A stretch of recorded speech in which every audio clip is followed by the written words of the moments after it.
Hello दोस्तों, कैसे हैं आप लोग। आशा करते हैं कि आप लोग अच्छे होंगे।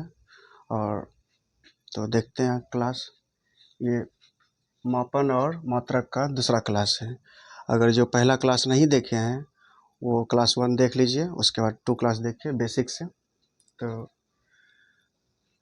दिशा के आधार पर राशि का प्रकार। यह दिशा के आधार पर इसको 2 भागों में बांटा गया है। एक हो गया सदिश राशि यानी कि वेक्टर क्वांटिटी, एक हो गया अदिश राशि यानी कि स्केलर क्वांटिटी। तो पहले सदिश राशि देख लेते हैं। तो वैसी भौतिक राशि जिसको व्यक्त करने के लिए दिशा की जरूरत होती है तो उसे सदिश राशि बोलेंगे यानी कि वेक्टर क्वांटिटी। एग्जाम्पल में दिया गया है वेग, त्वरण, विस्थापन, बल। यानी कि इसको डायरेक्शन का जरूरी पड़ेगा। जैसे वेग का ऐसे मात्रक क्या होगा, मीटर पर सेकेंड। त्वरण का हो गया मीटर प्रति सेकेंड स्क्वायर, विस्थापन का मीटर, और बल का ऐसे मात्रक न्यूटन। तो यानी कि दिशा की जरूरत इसमें पड़ेगा। अब जैसे अदिश राशि को देखते हैं, स्केलर क्वांटिटी। वैसी भौतिक राशि जिसको व्यक्त करने के लिए दिशा की जरूरत नहीं पड़ती है उसे अदिश राशि या स्केलर क्वांटिटी बोला जाता है। इसका एग्जाम्पल दिया गया है द्रव्यमान, घनत्व, तापमान, विद्युत धारा, समय, चाल।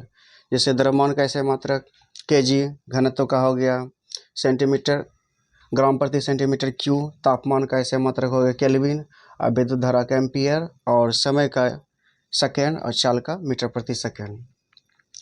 इसमें जो है दिशा की जरूरत नहीं पड़ेगा। और यहाँ दोनों में डिफरेंसेस यही है कि इसमें दिशा की जरूरत पड़ता है और इसमें दिशा की जरूरत नहीं पड़ता है। इसको लिख लीजिए। मात्रक के बारे में देखते हैं, बोर्ड पे लिखा गया है। मात्रक यानी कि इंग्लिश में इसको यूनिट बोलेंगे। किसी राशि के मानक माप को उस राशि का मात्रक या यूनिट कहा जाता है। अब मात्रक को कैटेगराइज किया गया है 2 भागों में। एक हो गया मूल मात्रक, एक या आधारी मात्रक। इंग्लिश में इसको फंडामेंटल यूनिट बोलेंगे। और दूसरा हो गया व्युत्पन्न मात्रक, इसको इंग्लिश में डिराइव्ड यूनिट बोलेंगे। अब जैसे कि मूल मात्रक के बारे में चर्चा करते हैं कि मूल राशि का मात्रक मूल मात्रक कहलाता है। मूल राशि का मात्रक मूल मात्रक कहलाता है। और मूल मात्रकों की संख्या 7 दिया गया है। मूल मात्रकों की संख्या कितना दिया गया है, 7 दिया गया, 7। सातों को देख लेते हैं बारी बारी से।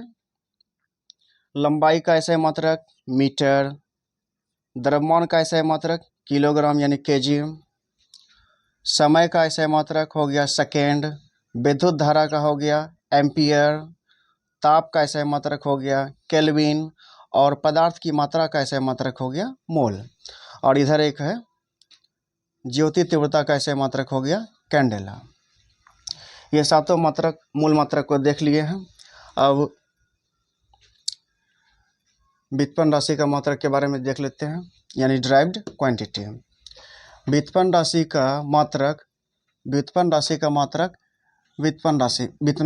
मात्रक कहलाता है। चाल बराबर, जैसे चाल दिया गया है, वेग दिया गया है, बल दिया गया है, और भी होता है।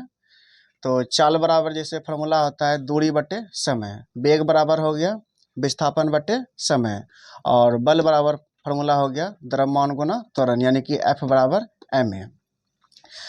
दूरी को किस में मापते हैं, मीटर में, और समय को मापते हैं सेकेंड में। यहाँ से हम मेरा मीटर प्रति सेकेंड और इसका बीमा भी निकाल सकते हैं। वेग बराबर हो गया विस्थापन बटे समय, विस्थापन को किस में मापते हैं, मीटर में, और समय का सेकेंड में, तो मीटर प्रति सेकेंड। और बल बराबर दिया गया है द्रव्यमान गुना त्वरण होता है। तो द्रव्यमान को किस में यानी मास को किस में मापेंगे, किलोग्राम या ग्राम में, और त्वरण का ऐसे मात्रक यानी कि मीटर प्रति सेकेंड स्क्वायर, इसको बोल सकते हैं किलोग्राम मीटर प्रति सेकेंड स्क्वायर। और बल का ऐसे मात्रक न्यूटन भी होता है, जिसको कि हम एन से डिनोट किया करते हैं। तो इसको लिख लीजिए। व्युत्पन्न मात्रक का कुछ और मात्रक रह गया है, उसको देख लेते हैं।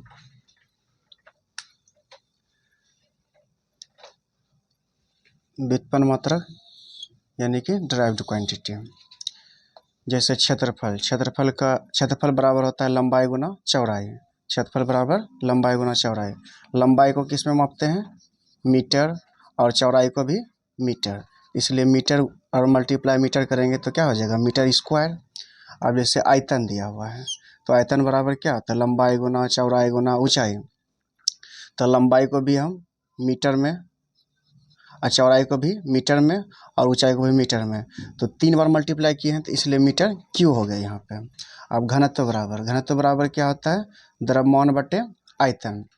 तो द्रव्यमान को केजी में और आयतन को मीटर क्यूब, यहाँ से मीटर क्यूब में, तो इसको लिख सकते हैं किलोग्राम प्रति मीटर क्यूब, या ऐसे भी लिख सकते हैं, और इसको इन्वर्स में भी चेंज करेंगे। जैसे त्वरण बराबर क्या होता है? वेग में परिवर्तन बटे समय। यानी वेग में परिवर्तन हो गया यूनिट इसका मीटर, और मीटर प्रति सेकेंड, और समय का हो गया सेकेंड। तो मीटर और समय गुना समय, समय स्क्वायर हो गया, तो मीटर प्रति सेकेंड स्क्वायर। और इसको इस तरह से भी लिख सकते हैं, मीटर सेकेंड इनवर्स टू। दाब बराबर हो गया बल बटे क्षेत्रफल। तो बल का ऐसे मात्रक, यानी बल को एफ से इंग्लिश में, और क्षेत्रफल को एरिया। तो एफ बल का ऐसे मात्रक हो गया न्यूटन, और क्षेत्रफल का मीटर स्क्वायर, तो न्यूटन प्रति मीटर स्क्वायर। फिर दिया गया है कार्य और ऊर्जा। तो कार्य और ऊर्जा का ऐसे मात्रक जूल। कार्य और ऊर्जा का ऐसे मात्रक क्या होता है? जूल। और शक्ति बराबर कार्य बटे समय। कार्य का ऐसे मात्रक जूल, और समय का सेकंड, तो जूल प्रति सेकंड, और जूल प्रति सेकंड को हम लोग वाट भी बोल सकते हैं। फिर है संपूरक राशि का मात्रक। इसमें 2 रहता है, एक हो गया समतल कोण, एक घन कोण या ठोस कोण। तो समतल कोण का ऐसे मात्रक हो गया रेडियन, और घन कोण का या ठोस कोण का ऐसे मात्रक हो गया स्टेरेडियन। रेडियन और स्टेरेडियन,